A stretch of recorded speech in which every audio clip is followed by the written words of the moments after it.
My name is H.A. Goodman, and I'm an author, columnist, and journalist. Hit subscribe right now. You definitely want to get the take of somebody the Huffington Post called the biggest Bernie Sanders booster on the internet, who eventually became a Trump supporter. I am now a Trump supporter. I'm going to vote for Trump in 2020, barring any unforeseen tragedies like Julian Assange being extradited to the United States of America.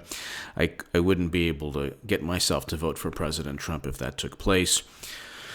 And a counterinsurgency war or something like Libya that Obama got us into or Obama destroyed through NATO. Other than that, I will vote for President Trump in 2020. And Republicans now have a 47 to 52 now. So a 5 Senate vote lead. Bill Nelson is refusing. So I'm counting Rick Scott as the winner there. Everyone else is. Democratic strategists, quote unquote, are as well. However, Bill Nelson is not. He's not voting. He's not conceding. He's not conceding. Tales from the Crypt. Bill Nelson is not conceding. He's just not conceding. Nelson, while party officials refuse, this is Politico. While party officials refuse to discuss the hopelessness of the situation on the record, the Florida Democratic Party on Friday continued to fundraise off the recount, suggesting to donors that Nelson had a shot when his own top backers knew he didn't. This is Politico. They're fundraising. They are fundraising. Bill Nelson is fundraising. Still, and this is in an article that says Nelson has no path. Democrats admit Scott beats Florida icon. So they lost. DeSantis beat Gillum. Scott beat Nelson. Those two, I predicted I predicted that would happen, and that they'd hold the Senate. So they held the Senate and gained in the Senate. Now you have everything from like, oh, we're going to push, historic gun control legislation. No, you're not. No, you're not. These people, Pelosi is like, well, we played the progressives into thinking we'd push a Medicare for all bill. We're going to go to the tried and true Democratic platform. Let's make sure that law-abiding citizens, let's remove the rights or limit the rights, the God-given rights, actually, of law-abiding citizens, and allow murderous madmen to just illegally obtain any weapon they want. But our legislation will protect lives. Meanwhile, the very nature of these tragedies, these horrific, heinous crimes, when you're walking into a gun-free zone with a firearm, you're breaking the law. It doesn't even matter what type of, whether it's an assault, quote-unquote, assault weapon or whatever. So, by its very nature, the propaganda is ridiculous. Even one congressman was saying, well, you're not going to take over the government. You're going to abide by the laws. Yeah, you just undermined your own argument. You're relying on law-abiding citizens.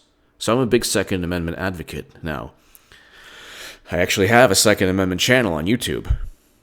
But Democrats are going to be relying on citizens to abide by the law to ensure that criminals somehow use other weapons to commit these heinous tragedies. I'm trying to describe my thoughts in a certain way because there's certain things I can't really talk about, and I have to abide by YouTube policies. But anyway, that's what the true power is. The Senate, not really the House. I mean, the House has the budget and purse strings.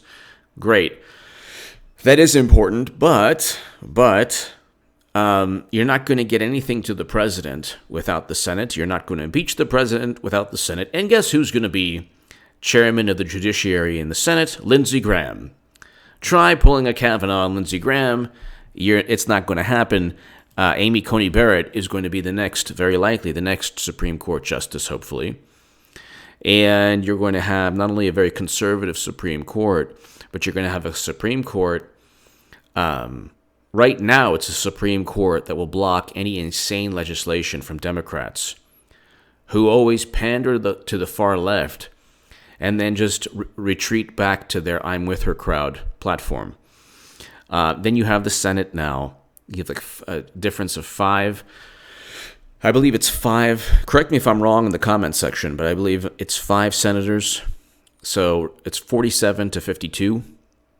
Then you have a special election soon in Mississippi, I believe. But it's 47 to 52 right now. You're not going to get any legislation through, Democrats. And the reason that they did well in the House is because Democrats promised Medicare for all. Many progressive candidates, or many candidates, a great many, either alluded or promised, just overtly promised, that we're going to pass Medicare for all legislation. Number one, if you did, it would bankrupt the country. I'll debate anyone on that.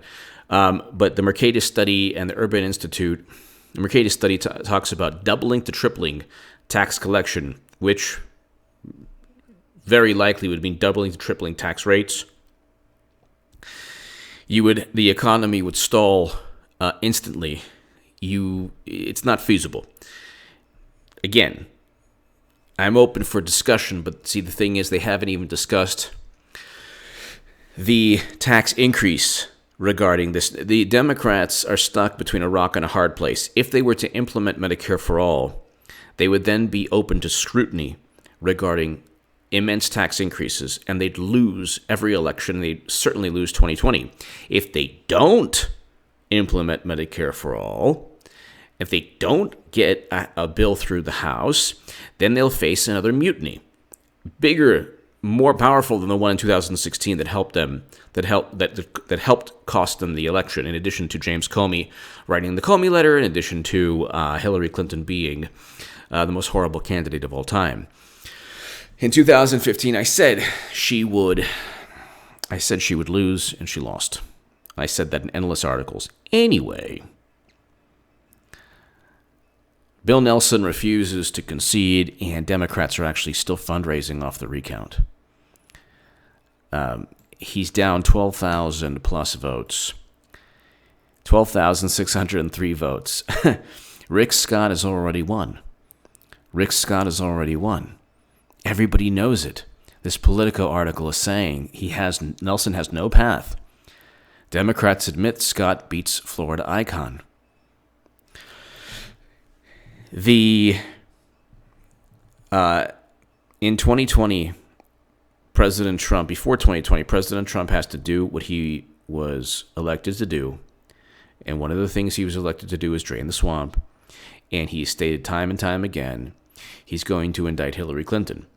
Now, there's evidence of Clinton's crimes. There's no evidence of Trump Russia.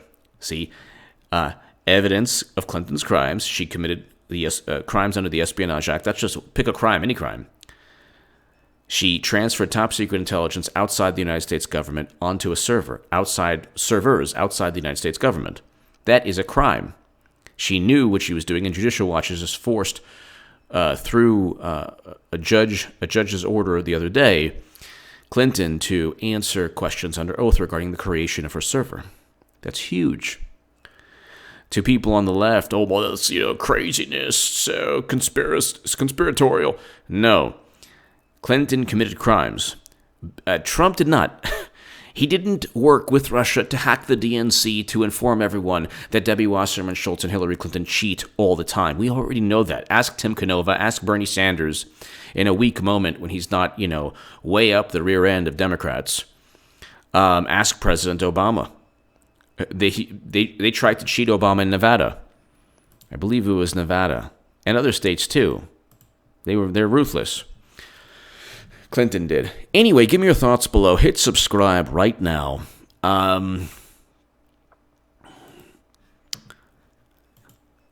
What are your thoughts? Why won't Bill Nelson concede?